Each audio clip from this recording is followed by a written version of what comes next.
Hey everybody, welcome back to another Paleozoic deck profile. So today, not today, I guess yesterday, I took the Paleozoic Frog deck to the 3v3 side events. So I played in some regional flights.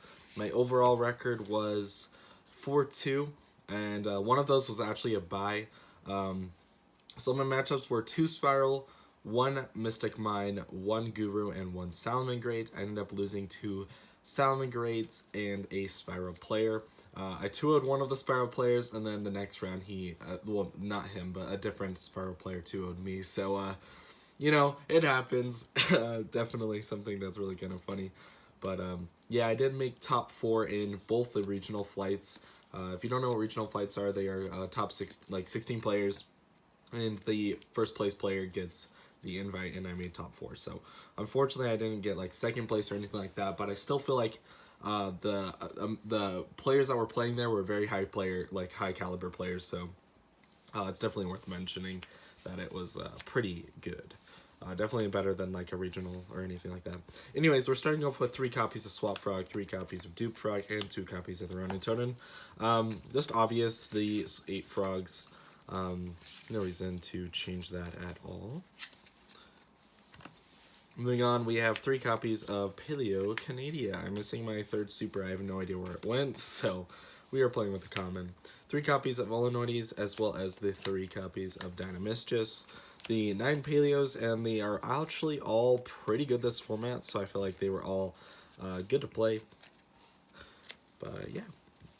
I definitely feel like Canadia is the weakest one, but it definitely stops your opponent from making plays, so it's still pretty solid. So yeah, 3 copies of Compulse. Obviously, this card is really good in this format, especially because you can Compulse Window back. You can Compulse any of the Invoke fusions. Just any of the monsters your opponent summons, like any Link summon monsters, like just really good. And I think it's gonna keep going up from here just because of the new Master Rule as well. So yeah.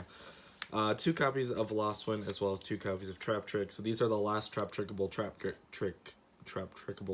cards, whatever.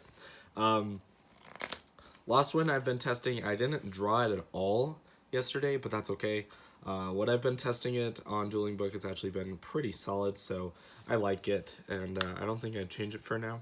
The reason we cut the Trap Trick to just 2 copies from 3 to 2 is because this card is very bad when you draw a handful of trap cards, because you already have pretty much everything you need in that aspect. And if you set 5 back row, you can't use Trap Trick. And if you have 4 other back row with Trap Trick, if you activate Trap Trick, then your other 4 back row are locked, and you can't do anything with them. So we just decided to play 2 so that it'll fix hands.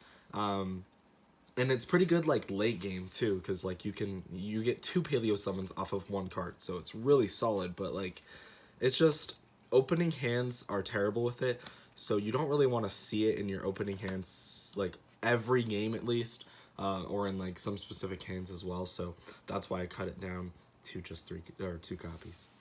Next, for our spell cards, we play Pot of Desires and Scapegoat. So yeah, I guess I could have done these last, but whatever, we're just doing them now. Pot of Desires. We decided to actually just go crazy with this card and try it out. I don't know if I'd try Extravagance. I could try it, but I don't think so. Pot of Desires is actually fantastic, and there hasn't been a point where I've really missed the frogs too much when I've banished them. Because, like, obviously you're going to banish your frogs, but I've only banished, like, both Ronin Totems, like, twice, and it's okay because the extra advantage you get off of Desires is well worth it. And you can keep, like, bringing back your Paleo cards off of other trap cards that you get off of the Desires effect. So, like, Desires is fantastic. Sometimes you'll just win the game off of, I can't speak, and Anamalakar is the Paleo and Anamalakar card. But yeah, moving on into other trap cards, we have 3 copies of Crackdown. You can't Trap Trick this, which is whatever, but it's still fine. I know a lot of people play Cosmic and Twisters and the Phoenix card to like deal with it, but like typically you just have another card to interrupt them anyway, so like it's pretty good. 3 copies of Solemn Strike, 3 copies of Solemn Warning, and 3 copies of Solemn Judgment. So these 9 Solemns are fantastic.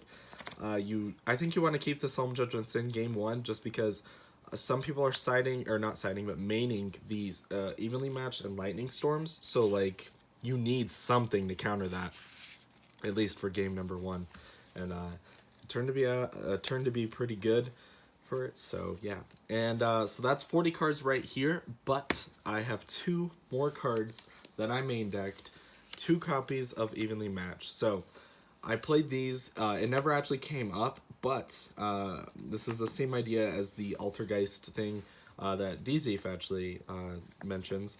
So if all of your trap cards are like really good going first, which like obviously they all are, and most of them are like also good going second, like the warning, the strike, the judgment. These are all probably really good going second. Same thing with Crackdown and Compulse.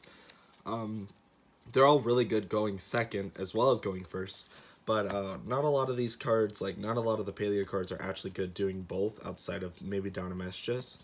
So having this card going second is really solid just to blow them out. So yeah, but it didn't come up, so I saw it like once.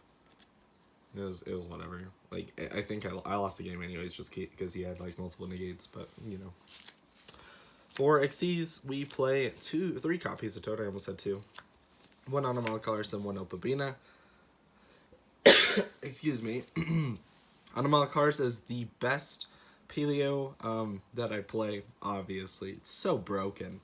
I played this against a Guru player and it won me the game just by itself pretty much. And yeah, the 3 copies of Toad, super solid too. And yeah, I didn't play the Opabina today or yesterday, but if I would have cut it out, I would have missed it. So I know I would have missed it. So I never consider cutting those. Those 5 are always gonna stay the same. For scapegoat stuff, we played a Link Spider and a Link Karibo. And for like generic Link 2s to get into, like with the scapegoat as well as with like your normal frog plays, Security Dragon, IP, Cerberus, Phoenix. And we also play the Unicorn just because it's a good like removal. You can get here with the Masquerena. Also, it comes up where you need to, you have a Phoenix, you have to get rid of it. There can be only 1 or something, so you have to make Phoenix to destroy it. And then you can make the Unicorn, and then you have a Paleo monster on field, so you can use the Paleo monster and a Link Spider, and then turn the Unicorn and the Link Spider into a Avermax. So that comes up sometimes, but not all the time. And yeah. I think that all these cards are very, very solid. I've been trying to cut the Security Dragon, but every time I cut it, I want to put it back in just because I miss it too much. So I think everything here is fantastic. Moving on into Link 4s, we play 1 copy of Mech Knight Crusader Avermax, 1 copy of Borreload Dragon, and 1 copy of Boral Sword Dragon. So, all of these are great. I actually didn't summon the Borreload Dragon, and this is the only card that I would change for something else in the extra deck. I think everything else in this extra deck is fantastic, and I won't change. So, Borreload Dragon could be something else. You could put in any other Link 4. You could put in Appaloosa, Zero Boros, I don't know, something like that.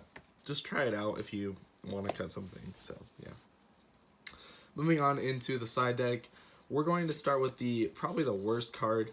I played 3 copies of A Pointer of the Red Lotus. So this card just stops Lightning Storm and evenly matched, but like it just wasn't as good as I wanted it to be. You have to have a card in your hand in order to activate it, and it's just really, really odd. I don't know. I think it was interesting. It was like a cool idea, I guess, but I don't think it was that great. I never hit anything out of my opponent's hand, so maybe I just need to play more with it and try it out even more, but like for now, I probably will just cut it from my list. Next, we play 3 copies of Inspector Border. Summon this versus Spiral, you win. Summon this against Salmagate, you win. Most of the time, at least, because they can still make Baylings and have a monster effect, but like you can still like shut that down pretty easily. Yeah, summon this against anything and you pretty much win. Like they can't really do a lot, so it's pretty solid. Moving on, we play 3 copies of Droll and Lockbird, as well as 3 copies of Searmount. So this you side against the Spiral matchup, because we lose to that. So you don't really use your normal summon, so tributing 3 monsters of theirs is pretty good. Typically you tribute the Appaloosa Sleeper and the Trigate, and that's their board gone. And yeah. And then Droll and Lockbirds are pretty solid as well. Just being able to just stop their turn entirely is really good. And the last card that we played in our side deck is 3 copies of Heavy Storm Duster. Just a fantastic card, blow up 2 back rows. Really good against the Mirror or Altergeist or Guru. And yeah, that's about it. So, yeah. Anyways, I hope you guys enjoyed.